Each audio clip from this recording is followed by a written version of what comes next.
हे बघा, जीव मुठीत घेऊन आम्ही हे आंदोलन करतोय आणि आम्ही ठरवलंय की जीव गेला तरी चालेल, पण ओबीसीला न्याय आणि हक्क अधिकार मिळाले पाहिजे। ओबीसी आंदोलक लक्ष्मण हाके सर हिंगोलीमध्ये आलेले आहेत। ते सर्व मुंबईच्या मोर्चाची तयारी करतायत। किती वेळा ओबीसींनी आंदोलन करायचं, किती मोर्चे काढायचे, आता मोर्चा कोणता राहणार आहे? आताचा जो मोर्चा आहे तो ओबीसी आरक्षणाच्या बचावासाठीचा असणार आहे। आज रोजी जे ओबीसीचं आरक्षण संपलंय आणि महत्वाच्या जागा कुणबीकरणाद्वारे जर हडप केल्या जात असतील तर ओबीसीनी आता आंदोलनात उतरावं, नाहीतरी आरक्षण विसरावं। साधा सोपा प्रश्न आहे। कारण तुम्हाला हे आंदोलन उभं करायला कुठला आमदार येणार नाही, मंत्री येणार नाही, कुठला खासदार येणार नाही, आणि कुठल्या मोठ्या नेत्याची जर तुम्ही वाट बघत बसला तर तुमचं हे आरक्षण संपलेलं असेल। हे दिल्लीला जंतर मंतरवर पोरांनी जसं आंदोलन उभं केलं विद्यार्थ्यांनी, त्याच्यापेक्षा मोठं आंदोलन ओबीसी मधल्या तळातल्या जो सफर करतोय, ज्याची लेकरं बाळ शिक्षणापासून वंचित राहिलेत, त्या मुलांच्या आई वडिलांनी आणि बेरोजगार तरुणांनी या आंदोलनामध्ये उतरायचंय आणि हे आंदोलन सक्सेस करायचं। 23 महाराष्ट्रामध्ये मुख्यमंत्री होऊन गेले, ज्यांच्यामुळे ओबीसींना त्रास झाला नाही, पण देवेंद्र फडणवीसांमुळे तुम्ही झाल्याचा आरोप केलाय। काय त्रास होतोय त्यांच्यामुळे? हे बघा, देवेंद्रजी फडणवीस साहेबांना ओबीसीनी मुख्यमंत्री करण्यामध्ये ओबीसींचा, भटक्या विमुक्त जाती जमातींचा खूप मोठा वाटा आहे। अजूनही आम्ही देवेंद्र फडणवीसांच्या नेतृत्वाबद्दल, अजून त्यांनी देशाचं पंतप्रधान व्हावं, अरे पण गोरगरिबाच्या अनाथ माती कालवून काय? तुम्ही पंतप्रधान व्हा, कारण तेवढी तुमची कुवत आहे, तुम्ही होऊ शकता, तुमच्याकडून अपेक्षा आहेत, पण ओबीसीचं आरक्षण संपवून आज रोजी तुम्ही भांडवलदार, कारखानदार, अनपढ माणसाला त्यांच्या सांगण्यावरनं तुम्ही सुप्रीम कोर्टाचा निर्णय डावलताय। तुम्ही मराठा समाज सामाजिक दृष्ट्या मागास प्रूव्ह करू शकत नाही, तरी सुद्धा मराठा समाजाला तुम्ही कुणबीकरणाद्वारे तुम्ही ओबीसी मध्ये घालण्याचं महापाप केलंय। तुम्ही या मराठा समाजाला आणि गडगंज असणाऱ्या विखेपासून ते अनेक घराणे आहेत महाराष्ट्रामध्ये, त्यांना तुम्ही समजावून सांगत नाही। अरे तुम्हाला नरेंद्र मोदी साहेबांनी ईडब्ल्यूएसचं आरक्षण दिलंय। मनोज जरांगे म्हणतो ना, आमची लेकरं गरीब झाले ती, आमची लेकरं रस्त्यावर आले ती, मराठ्यानो लेकरा बाळासाठी रस्त्यावर उतरा। अरे त्या लेकरा बाळासाठी घटना दुरुस्ती करून 10% ईडब्ल्यूएस आरक्षण दिलंय। परत एकनाथरावजी शिंदे मुख्यमंत्री असताना, देवेंद्र फडणवीस साहेब उपमुख्यमंत्री असताना, स्वर्गीय अजितदादा उपमुख्यमंत्री असताना 10% एससीबीसीचं आरक्षण दिलंय, आणि त्याचा मेरिटचा कट ऑफ हा ओबीसी पेक्षा कमी आहे।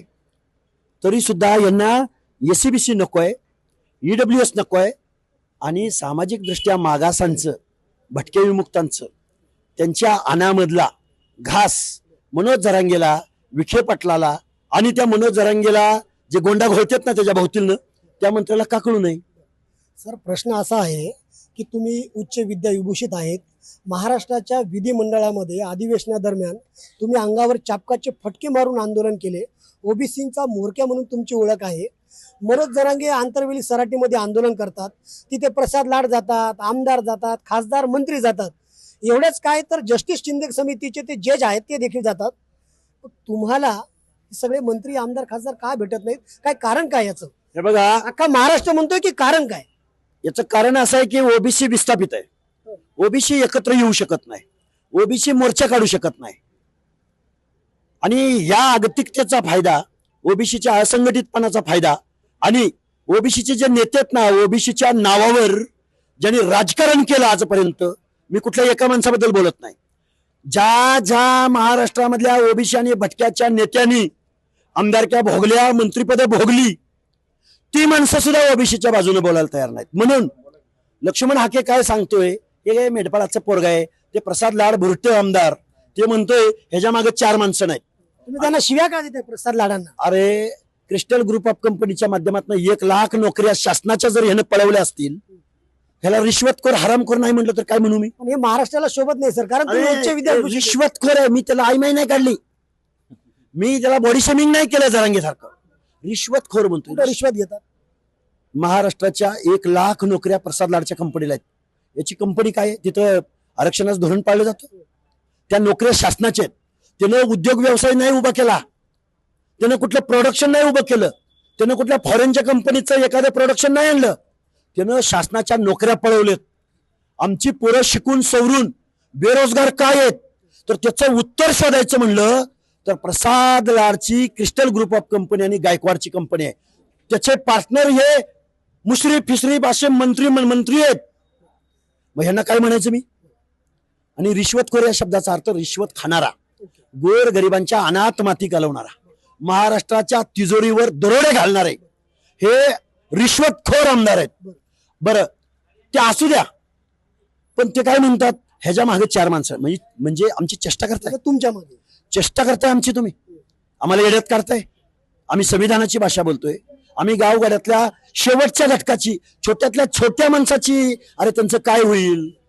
अरे हा जरांगे खोलचट माणूस, तो जर ओबीसी आरक्षणात आला तर ही माणसं कशी टिकतली त्याच्यासमोर? त्या साताऱ्याचा जिल्हा परिषद अध्यक्ष आमदाराची पत्नी झाली, तिथं 5-6 माणसं ओबीसी मधली निवडून गेलीत. त्यांना वाटलं होतं अरे ते म्हणत होते आता आपण कोणतर होणार, आता आपण कोणतर होणार. झालं कोण? तर ओपनच्या जागेवर निवडून येणारी आमदाराची पत्नी. मुख्यमंत्री महोदय, तुमचा निषेध व्यक्त करतो की तुमच्या पक्षाचा ओबीसीचं आरक्षण बुडवून तिथं बेकायदा दाखला करणारा माणूस अध्यक्ष झाला त्या जिल्हा परिषदेचा.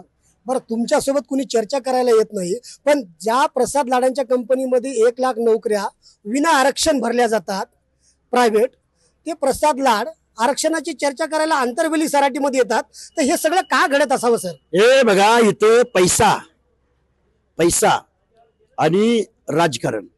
अरे देशाच्या लोकशाहीनं गावगाड्यातल्या एक जरी घर असलं कुंभाराचं, लोहाराचं, सुताराचं, एखाद्या पिंजाऱ्याचं, एखाद्या वासुदेवाचं, कुडमुड्या जोशाचं, एखाद्या बेरडाचं, बेलदाराचं, वडाराचं जर एक जरी घर असलं तरी त्याच्या हक्काचं संरक्षण आमचं संविधान करतं. आणि मुख्यमंत्री महोदय, तुम्ही निजामी गॅजेटद्वारे, हैदराबाद गॅजेटद्वारे आरक्षणाचं धोरण ठरवताय. तुम्ही बाबासाहेबांच्या संविधानाद्वारे ठरवा. बाबासाहेबांचं संविधान सांगतं एखाद्या जातीला आरक्षण द्यायचंय तर राज्य मागासवर्ग आयोगाचा अहवाल घ्या. एखाद्या जातीला आरक्षण द्यायचंय तर त्यांचं सामाजिक मागासलेपण तपासा. एखाद्या जातीला आरक्षण द्यायचंय तर घटनेतली तत्व बघा. आणि तुम्ही निजामाच्या गॅजेटद्वारे आरक्षण देताय. तुम्हाला निजामाचं गॅजेट प्रिय आहे, बाबासाहेबांचं संविधान तुम्ही पायदळी तुडवताय. सर, तुमचा हा सगळा संताप दिसतोय, पण हिंगोलीमध्ये ओबीसी नेते असलेल्या राज्यसभेचे खासदार रामराव वडकुते, कळमनुरीचे आमदार असलेले संतोष बांगर, राजीव सातवांच्या सुविद्य पत्नी आमदार प्रज्ञा सातव यांना हे सगळं का दिसत नाही? हे बघा, हे काही ओबीसीचे नेते नाहीत, ते इथल्या सत्ताधाऱ्यांनी सोय म्हणून ओबीसी म्हणून लोकप्रतिनिधी, ओबीसीचा बालेकिल्ला म्हणून त्यांना सातत्याने मतदानाच्या वेळी आम्ही प्रचार सभेमध्ये फिरताना पाहिलं. त्यांना सांगतो, महाराष्ट्रामध्ये प्रत्येक पक्षाचा ओबीसीचा प्रमुख असतो. सांगतो 1 मिनिट, ओबीसीचा प्रमुख असतो.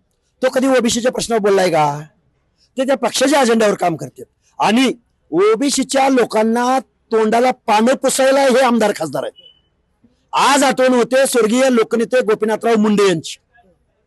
तो माणूस जर अस्तित्वात असता तर आज जेवढे ओबीसीचं नुकसान झालंय तेवढे ओबीसीचं नुकसान झालं नसतं. बरं, हा झाला सत्तेतला विषय. तिकडे काँग्रेसचे अध्यक्ष, काँग्रेसचे नेते आणि विरोधी पक्ष नेते लोकसभेतील राहुल गांधी म्हणतात की ओबीसी का सब आरक्षण खतरे में. पण महाराष्ट्रातले काँग्रेसचे नेते तसं काही म्हणतच नाहीत. राहुल गांधी जी बोलतात कि ओबीसी खतरे में है, ओबीसी खत्म हुआ है, मगर राहुल गांधी जी के जो महाराष्ट्र के वतनदार है, जागीरदार, थोरात, सांगलीचे कोण कदम, अजून कोणते पटोले, ही माणसं, पृथ्वीराज बाबा चव्हाण, हे ओबीसीच्या आरक्षणावर चकार शब्द बोलायला तयार नाहीत. राहुलजी, तुम्ही सत्तेत नाही येऊ शकणार. मुंबईकर म्हणतात की लक्ष्मण हाके सर, तुम्ही उच्च विद्या विभूषित आहेत, आम्हाला काही त्रास होऊ नये. लक्ष्मण हाके त्रास देणारा नाही. लक्ष्मण हाके संविधानाची आणि तुमच्या हक्काधिकाराची भाषा बोलणार आहे. कसा रूट? मुंबईमध्ये सुद्धा 80% म्हणतोय मी, 80%. कारण जो पोटासाठी, पोटाचा प्रश्न ज्याचा मिटला नाही, तो पोट काढण्यासाठी, नशीब काढण्यासाठी मुंबईला गेलाय. तिथं ओबीसी आहे सगळा. आम्ही महाराष्ट्रातनं किती जातोय यापेक्षा मुंबईमधला ओबीसी आमच्या आंदोलनात सहभागी होणार आहे. त्यामुळे हे आंदोलन लोकशाही मार्गाने असेल, ओबीसीच्या हक्काधिकाराचं. रूट कसा असेल? रूट बघा, पुणे जिल्ह्यातल्या दौंड तालुक्यातल्या पाटस टोल नाक्यावरून आमच्या आंदोलनाला सुरुवात होईल. महामानव डॉक्टर बाबासाहेब आंबेडकरांचा पुतळा रथ घेऊन आम्ही मुंबईच्या दिशेने जाऊ आणि आमच्या हक्क अधिकाराच्या संरक्षणासाठी मुंबईला जाऊ.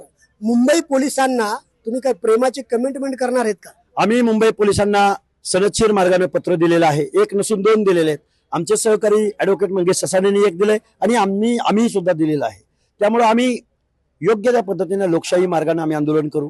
आणि आम्ही जर कायदेभंग केला तर मग आता काय चाललंय दिल्लीत बघितलं तुम्ही, त्या पद्धतीने आम्ही जेलमध्ये जायला तयार आहे. बरं, आझाद मैदानावरती पोलिसांनी सांगितलं की आझाद मैदान सोडून कुठेही आंदोलन करता येणार नाही, तुमचं म्हणणं काय? आम्ही जर सनदशीर मार्गाने आंदोलन करत असेल, आम्हाला अडकाठी नाही झाली तर आम्ही योग्य मार्गाने आंदोलन करू.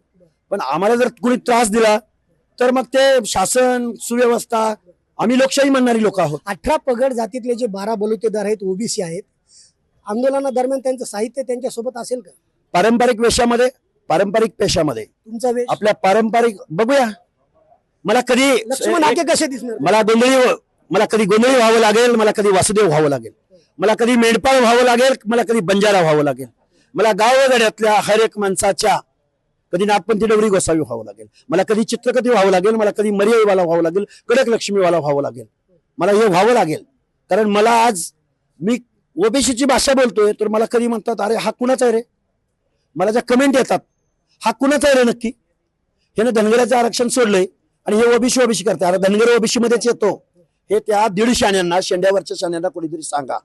त्यामुळे ही लढाई मेंढपाळाचं पोरग म्हणून, भटक्याचं पोरग म्हणून, या गावगाड्यातल्या 350 जातीच्या हिताची भाषा बोलतोय, कार्यकर्ता म्हणून बोलतोय. कुठल्या आमदाराच्या, कुठल्या मंत्र्याच्या, कुठल्या पक्षाच्या मेहरबानीवर नाही, तर गावगाड्यातल्या शोषिताचा, वंचिताचा आवाज महाराष्ट्राच्या कायद्याच्या सभापर्यंत. ही आणीबाणीची लढाई आहे. हे सगळ्या प्रवासादरम्यान अनेक वेळा तुमच्यावरती हल्ले करण्याचे प्रयत्न झालेले आहेत, रोखण्याचा प्रयत्न झाला आहे. तर काही धोका आहे तुम्हाला? 10 वेळा आतापर्यंत हल्ला झालाय. काही धोका आहे? हिंदीमध्ये सांगतो, जान हाती मराठीमध्ये हे बघा, जीव मुठीत घेऊन आम्ही हे आंदोलन करतोय. आणि आम्ही ठरवलंय की जीव गेला तरी चालेल, पण ओबीसीला न्याय आणि हक्क अधिकार मिळाले पाहिजे. तर हे ओबीसी आंदोलक लक्ष्मण हाके होते आणि मोर्चाच्या पार्श्वभूमीवरती त्यांनी सविस्तर साम टीव्हीशी संवाद साधलेला आहे. संदीप नागरे, साम टीव्ही न्यूज, हिंगोली.